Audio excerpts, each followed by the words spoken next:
আমরা আমাদের ডিএম সাহেবের কাছে, জেলা সমাহর্তার কাছে গেছিলাম আমাদের আবেদন নিয়ে। কিন্তু উনি এটা দেননি। বলছেন সরকারি কোনো জায়গা, গোটা বহরমপুর টাউনটা তো সরকারি এর মধ্যে রয়েছে, যে কোনো নামের মাঠ হোক, তো আমরা সেটা দিতে পারবো না। আপনারা প্রাইভেট যে কোনো জায়গায় করতে পারলে আমরা প্রশাসনের তরফ থেকে সব রকমের সহযোগিতা করব, এই কথা উনি জানিয়ে দিয়েছেন। তার ফলে আমরা কোনো নিয়ে চাপাচাপি করার আমাদের কোনো জায়গা ছিল না। না বলে দিলে আর আমাদের কিছু বলার নেই। তো আমরা এইখানে সেই জায়গাটাকে ট্রান্সফার করেছি।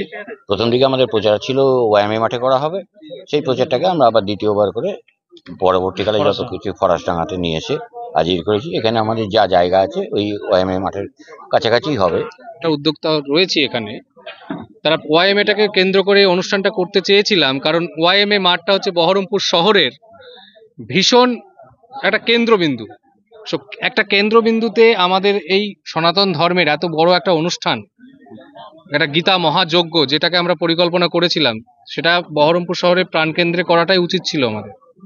কিন্তু প্রশাসনিক দিক থেকে আমরা সেইভাবে সহায়তা পাইনি মাঠটা পাওয়ার ব্যাপারে। সরকারি মাঠ, ইলেকশন, অথবা আমি বলতে না চাই না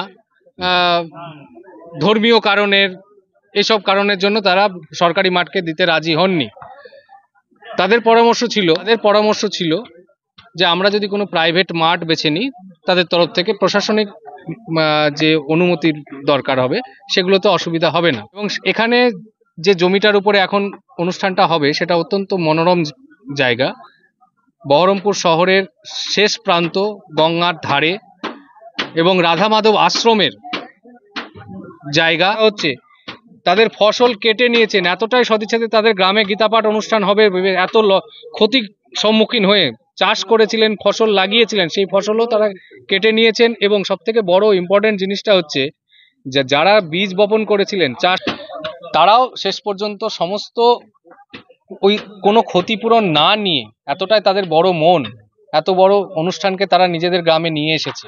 কারণে সনাতনের যে ত্যাগ আমরা বারবার বলি, এরা সত্যিকারের যাদব সম্প্রদায়, তারা দেখালেন তাদের গ্রামে এই অনুষ্ঠানটাকে নিয়ে এসে। কিন্তু আমাদের ক্ষেত্রে কেন যে এবার এইভাবে বাধা দেওয়া হলো এবং বিভিন্ন রকম অজুহাত দেখানো হলো এবং এত সুন্দরভাবে মোলায়েমভাবে আমাদেরকে বোঝানো হলো যে কিছুতেই ওনারা কিন্তু রিটেন অনুমতি দিলেন না।